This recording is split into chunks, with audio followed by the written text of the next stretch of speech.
ধর্ষণ ও নারী হেনস্থার প্রতিবাদে জয়পুরহাট মহিলা দলের মানববন্ধন। আমাদের জয়পুরহাট জেলা প্রতিনিধি মোহাম্মদ মাহফিজুল ইসলামের পাঠানো ভিডিও তথ্যচিত্রে থাকছে বিস্তারিত। 16 মার্চ 2025 আসিয়া ধর্ষণ সহ সারা দেশে নারীদের প্রতি সহিংসতা, নিপীড়ন, ধর্ষণ ও অনলাইন হেনস্থা এবং আইন শৃঙ্খলা পরিস্থিতি অবনতি ও বিচারহীনতা প্রতিবাদে জাতীয়তাবাদী মহিলা দলের উদ্যোগে মানববন্ধন কর্মসূচি পালিত হয়েছে।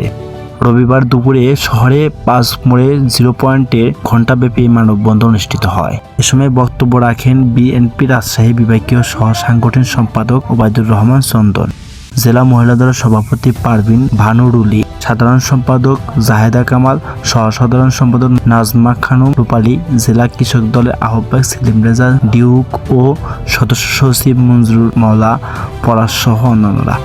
বক্তারা বলেন, সম্প্রতি সারা দেশে যেভাবে ধর্ষণ ঘটনা বেড়েছে তা উদ্বেগজনক। এজন্য সরকারকে আরও কঠোর হতে হবে। দোষীদের দ্রুত আইনের আওতায় এনে বিচার নিশ্চিত করতে হবে। দোষীদের দ্রুত বিচার নিশ্চিত না হলে এর দায় সরকারকেও নিতে হবে। এ সময় জেলা, উপজেলা ও পৌর মহিলা দলের সহ বিভিন্ন পর্যায়ে নেতাকর্মীরা উপস্থিত ছিলেন। SMP news 24 news desk.